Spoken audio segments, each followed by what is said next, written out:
Good evening, everyone. I would like to welcome you all to the July 11th, 2018 meeting of the Ascension Parish Planning Commission. I'd ask everybody please rise for the Pledge of Allegiance.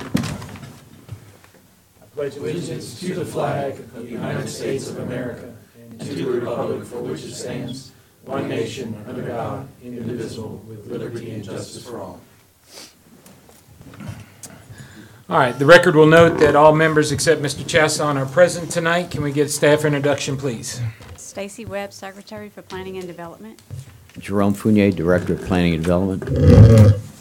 Eric Bochet, Parish Planner. Lance Brock, Zoning Official. Joseph Yarbrough, Engineer Review Agency. Thank you. Next item on the agenda is Chairman's comments, and we're going to use this time to bring up Ms. Janet Tharp from CPEX to talk about the update on the master plan and also the results of the community meetings. Thank you. I'm happy to be here, and we did complete our first round of workshops in June and have some preliminary results from them, and I just wanted to work through those and kind of show you the way we work with the information. I know several of y'all attended the workshops, but I'm going to give you just a little bit of a reminder about what we did with them. Our overall process is we're really at the end of the first step, the beginning of the second step, so still early on in the process. The first thing that we do is work on a vision, and that's talk about where the parish is headed, where we want to go, how we want the parish to look in the future, and how it should be developed.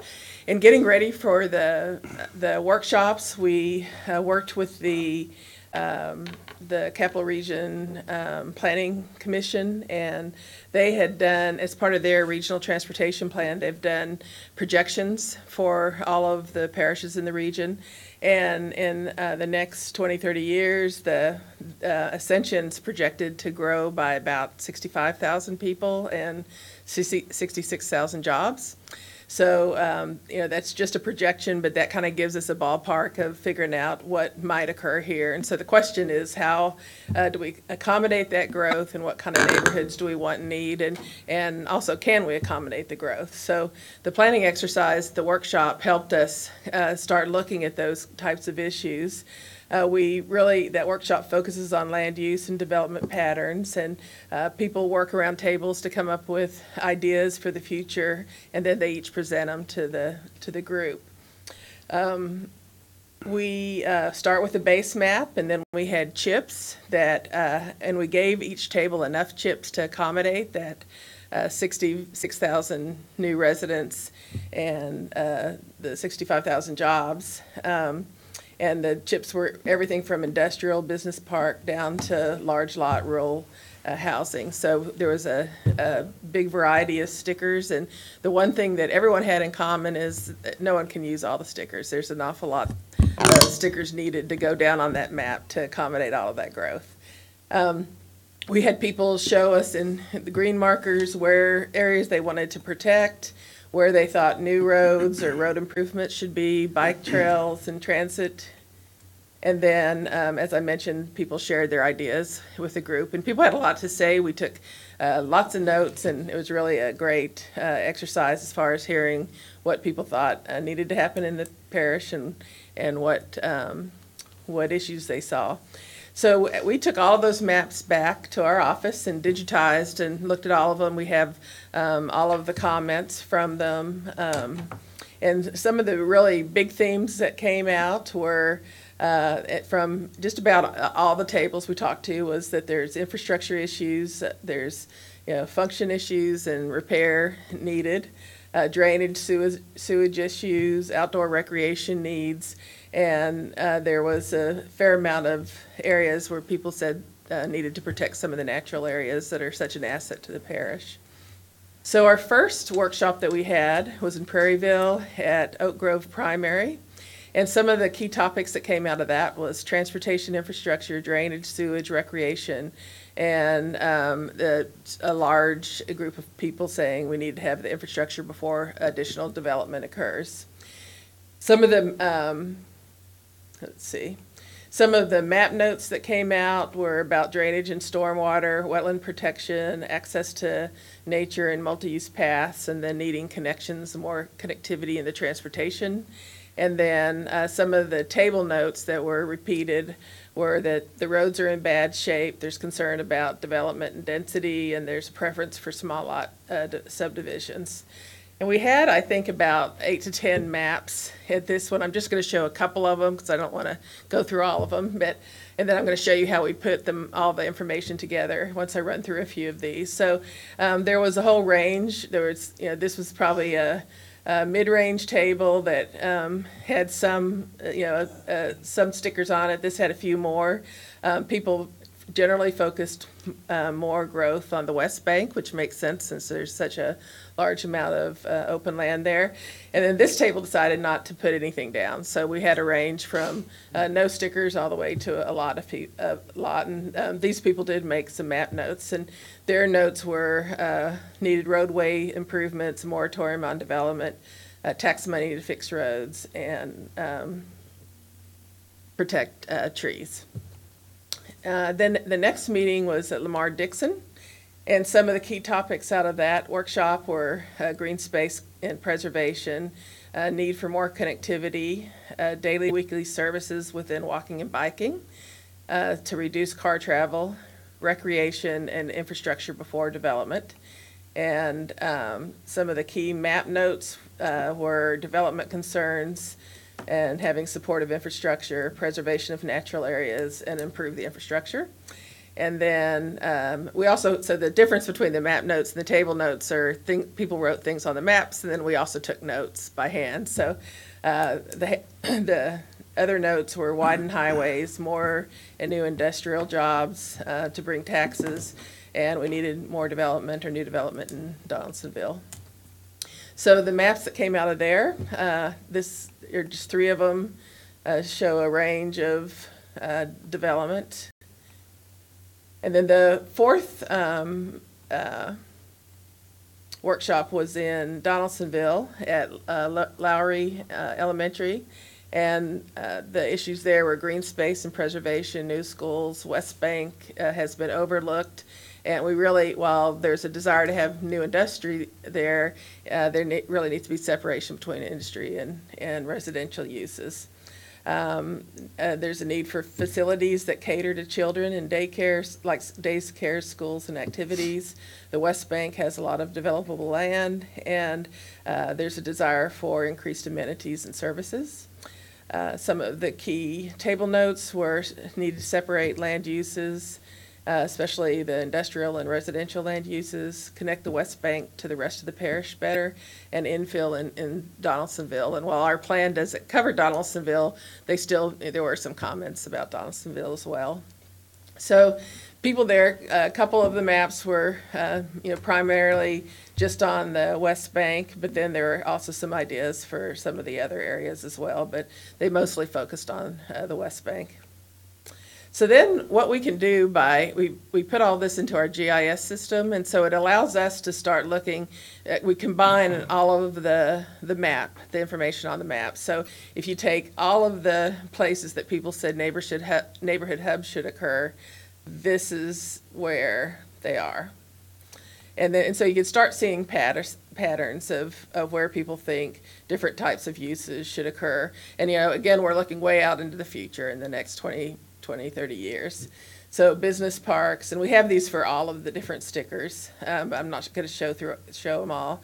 This is all the residential subdivisions, open space subdivisions. So those are the ones where you have a lot of more land that's protected in green, and then some units. And then when you put all of the stickers down that we got, this is where they all are. So even with this, you can start seeing patterns of, Airline Highway has a lot of people envision more commercial there. Along the river, some industry and business park types of uses along I-10. So there's some kind of ideas coming out, and then the more rural housing in the eastern part of the parish. So this is where where people said had at least 2 chips. So it starts to kind of show where there's a little bit more concentration of some of the uses. This is just shows where any kind of chip, where they're mostly were shown. So you can see a lot of people had chips along the river, and fewer in the eastern and northern part of the parish. These are all the job chips. And then you could turn them into kind of looking at where employment centers might be. So that red center in the middle is an area that there was interest in, and then over on the West Bank as well. And then we also did the same thing for roads, so we can pull all of that together. And the interesting thing here for us will be to look at what of those roads exist. Are there some ideas for new ones and where those might be? And all of this is really, is somewhat general in nature as far as where the chips go and the types of uses. It's just more development patterns. The roads, though, you can see there's definitely in the darker ones where people really concentrated on some areas that there's some they saw some real problems or some needs in infrastructure. Open space did the same thing. The darker, more people saw need for open space. So that northwest corner had a lot of interest in open space areas needed up there. So what we'll do with all of this is we'll continue to look at it, and we'll start to build 3 or 4 scenarios that take the ideas out of here and we'll build futures in the computer of what the parish could look like. And one of them will be building out what we have now. What if things don't change, you did exactly what you have today, what that looks like, and then we can compare it to other types of scenarios. So if you concentrate on having some centers where more development occurs and less, that occurs all over the place, what that does to your transportation.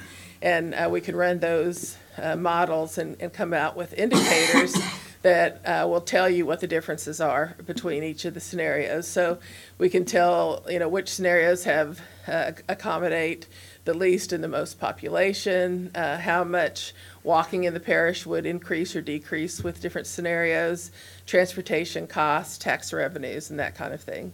So all of that's built into our model, and we'll plug your tax rates into the model so that it really can come out with a lot of information. We've got about 80 different indicators, but we'll work with the staff to figure out 12 or 15 that really matter here, because you don't need all 80 of them. One thing that we'll want to look at is the impact on the floodplain and drainage. If we really don't have an indicator that does that, but we'll figure one out for this project because that's such an important issue here. So we're already working on that and how to measure that in these scenarios. And then the next step is, once we have these together and the indicators, we'll have open houses again. We hope to have one on the East Bank and one on the West Bank, where people can come and look at the indicators and the scenarios and give us their thoughts on them, what they like and what they don't like. And so those we hope to have in September. And then after that, we'll continue to work on the vision and hope to have that at the public hearing process by the end of the year, so that we kind of have a picture of where we want to go. And then next year, we'll spend the time figuring out how to do that with policies in each of the topic areas that we're assigned. And with that, it's my presentation. I'd be happy to answer any questions. Thank you so much, Janet. Does anybody have any questions or comments?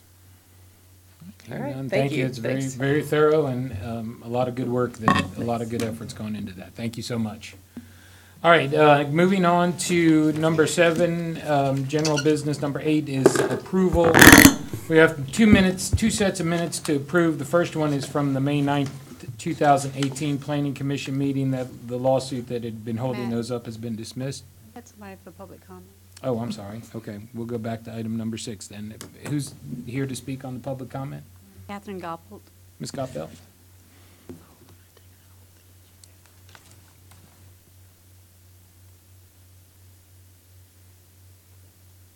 It's a public comment period, Ms. Coppell. You're up.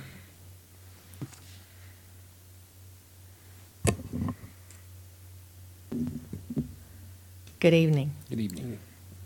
The recent workshops related to updating the master plan in the unincorporated areas of Ascension were well attended on the East Bank. Irresponsible growth is not smart growth.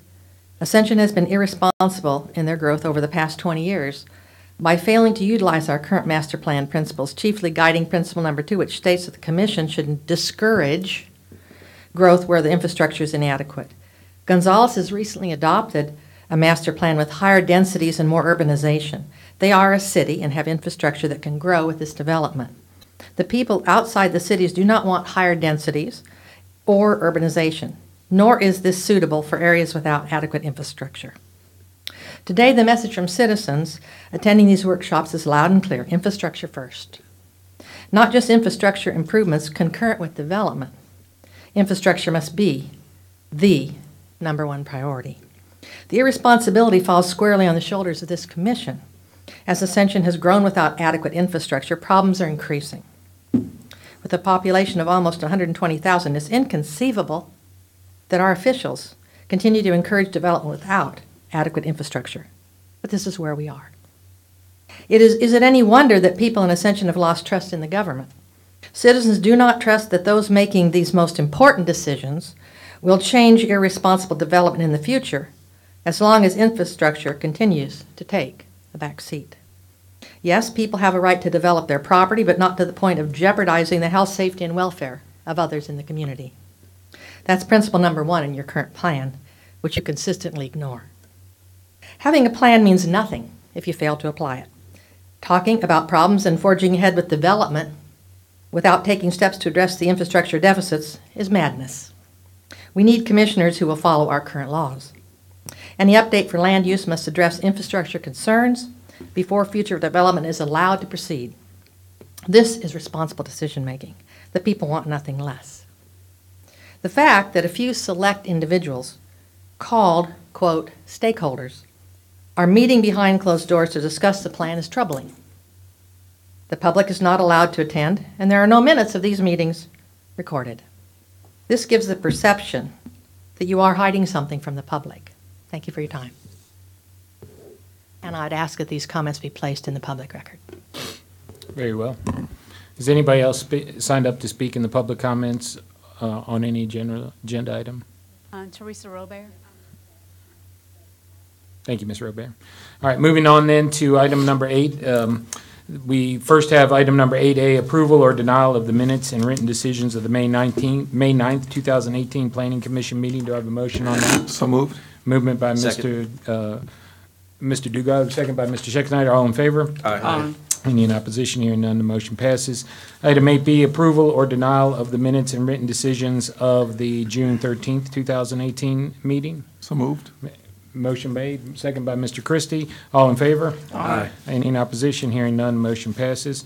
All right, we have the consent agenda, items 9A through E. Item 9A is an affidavit of mortgage declaration for Aquila Ventures LLC, lots 21 and 22, 6088 Industrial Drive, Geismar, Louisiana. Item 9B is an affidavit of mortgage declaration for Warren S. and Carol Lemieux Henderson, Lot 2-A, 42309 Church Point Road, Gonzales. 9C is affidavit of mortgage declaration for Michael Montgomery, Lot 1, 10342 Highway 22, Santa Maria, Louisiana. Item 9D is affidavit of mortgage declaration for Michael Montgomery, Lot A1A, 10342 Highway 22, Santa Maria, Louisiana. And 9E is the final plat for Pelican Crossing, 4th Division by Quality Engineering and Surveying LLC, Council District 2. Do I have a motion on that? Real quick question. For number E, or letter E, that was one that we had pushed back to this one. This was their final plat approval. Can we just get a notice from administration that all those tasks have been taken care of? Yes, I can confirm that. Okay. So no conditions, no, this is Everything straight up was approval. done. There are a couple of punch list items, like I mentioned last time, that are very minor in nature, but in terms of the road construction, that was the main reason for us delaying that project. That has been completed, it's been tested, and staff is comfortable with that. I'll make the motion for the consent agenda consistent with the recommended motion in all of the packets, all individual packets. Motion by Mr. Dumas, Second. second by Mr. Schexnayder. All in favor? Aye. Any in opposition? Hearing none, motion passes. Item 10 is two-family partitions which have been removed from the agenda. Item 11 is a public hearing to approve or deny the following preliminary plat, and this is Ascension Commerce Center, 5th and 6th filing for a major revision. Quality Engineering and Surveying, LLC.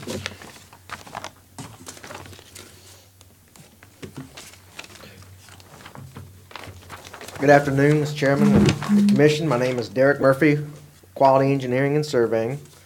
Tonight, we have basically a revised preliminary plat for Ascension Commerce 5th and 6th phases.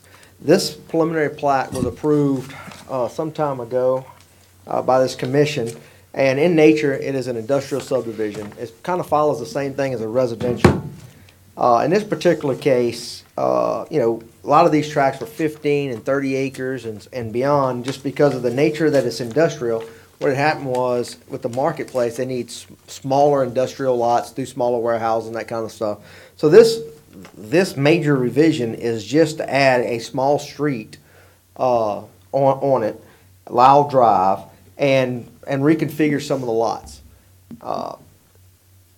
Because this is an industrial area, you're probably going to see this more than once. It's probably going to, because of the size and everything, as people come in, if people want a 20-acre tract or a little road or smaller tracts or so forth, you're probably going to see some more major revisions come through. There's been several minor revisions already that the staff has been able to do on their own, like shifting lot lines or combining a couple of lots and things. So just because it's an industrial type subdivision, there are going to be these type of revisions as people come in looking at lot specific items. It's not like a residential subdivision where they're just building a house on it. Part of this, as well as we had to provide basically a drainage impact letter and a traffic impact letter stating basically that as far as the drainage is concerned, this doesn't change anything. It's about the numbers and impervious on each lot. Whether you got a 15-acre industrial size lot or several 1.5-acre industrial size lot, it's the same impervious area. So we wrote a letter basically saying that the drainage and everything, we did check it, provided that. As far as the traffic impact study, when we connect to 73, we already have to put right and left turn lanes. We got to put eventually a light, and we already put improvements on Highway 30. So the improvements are already there. This particular one, the traffic is going to increase less than 10% over the lifetime of the project for this. And we'll have to do that anytime we add lots or something and check it and just make sure we're going to be okay with that. So at some point, we're going to do the connection to 73, and we'll have to do all of those improvements as required in the original traffic impact study and DOTD with that connection. We're here tonight asking for approval for basically the street of Lyle Drive and the addition of several lots, small lots. Staff? Yes, what Mr. Murphy said was correct. They're basically adding another street that parallels Luke Drive, and they have been provided comments on the preliminary plat. They are asking for variances that are equal to what was gotten, or for this street as was on the original street, as far as the ditches, the block link standards, and the things that they originally got on the original preliminary plat. But everything, as far as comments from the ERA, everything looks fine. We make sure they take care of the items on the plat itself, and we're fine with it. We'll go ahead and open a public hearing. Ms. Stacy, has anyone signed up to speak on this? Then we will close the public hearing. Any questions, comments, and/or a motion by the commission? Mr. Chairman. Mr. Murphy, you had mentioned that there was, that y'all will eventually have to put a light. Where would that light be located? The light will be located at our connection to Highway 73, and that's we actually had something in the original approval that kind of kicked that in whenever the state will allow us to put that light. I believe we had to contribute. I don't know. I think it was like $150,000. I have to go back. Yeah, it was a certain percentage of money, but they're definitely going to be improvements to 73 when they make that connection. Yeah. You don't know which one of the three lots shown here would be where the light would be? I see there's three different lots shown. No, it would be the main Connect with connection, 73. Industrial Drive Extension 273. Okay. And again, that's controlled by the state, and Right. we, definitely, as soon as we make that connection, and that was the whole purpose, as soon as we make that connection, we're gonna have to put in all the turn lane improvements. The light only comes when the state allows the warrant, so if nothing's in here, they're not gonna give us a light. And that's why we had to put some specific language in there that once we meet those warrants, we would put the light in. So that's where that's from. So these other two lots that tie into 73 won't be used for entrance? You're talking about up top, like 58? 58 is just a lot. It's gonna have a driveway on the 73 at some point, but it's not gonna be a major. So it won't be used right away? Right. Nor will the one lower? No, I that's don't see a number. that's additional industrial Okay. lots. The That's only fine. connection we're gonna have as far as a roadway is concerned is Industrial Drive. Okay. You got a lot of very large vehicles. In industrial, it's a 60-foot right-of-way with open ditches, so you got what, 22 feet of pavement? Yes, sir. And the trucks is how wide each? Well, you think a standard road is 20 to 22, so yes, standard truck width is about 8.5 feet, How wide? about 8.5 feet as far as the trailers. Sometimes they got some water loads and that kind of stuff. You know, But we also have, if I may, when we do options, we put 50-foot radiuses, where a normal road, we have 25-foot radiuses. So in this, when we did Luke Drive, we put some 50-foot radiuses to account for some of those truck traffic. I mean, I look at some of these industrial parks down there and these minimum roadways that we're putting in. Well, the roads are actually 24, the Okay. road is 24 feet, and there's 4 foot of shoulder on each side also.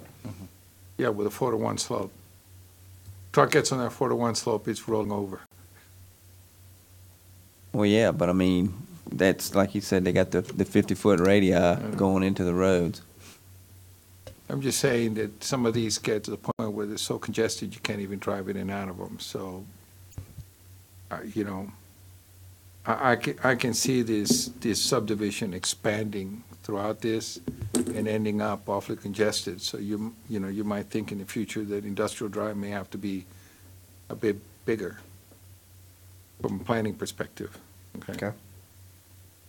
I'm not saying it needs to be bigger today. I'm just saying that. Right. It's gonna come to a point where it's gonna get pretty. Once we start having that kind of traffic and Right. connection. Mr. Murphy, looking on the map, and I guess it would be more the southeastern corner, on the map it shows L18. There is basically the intersection of two roads. Is L18 possibly going further southeast for future, expansion to a nearby, an adjacent lot or anything like that? One thing that we've been trying to, talk about is, interconnectivity for future expansion methods. I'm sorry. It should be L18. If you're looking at the lot, it's on the far right-hand corner, kind of in the center. The L18 is a line, it's a width for that segment across the road. The road is that's all it actually is. It's just- constructed from 30 all the way, because you see that red line between the 5th and 6th phase, the road goes there now, it's constructed there now. And they're currently developing the 5th phase as far as the lots in there, and there's a temporary turnaround at the end of where the red line is in the central part of Industrial Drive. Then when they do the 6th phase, they'll complete that drive all the way through to 73.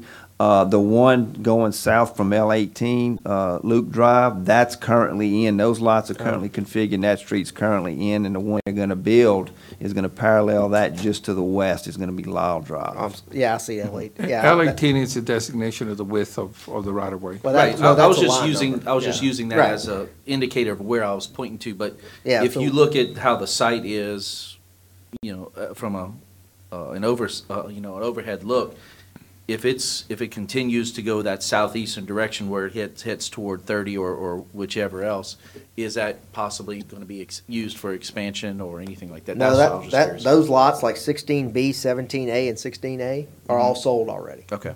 So those were part of the original approval. And so all of those, most of those smaller ones are sold, like some of these 36, 30, all those are already sold.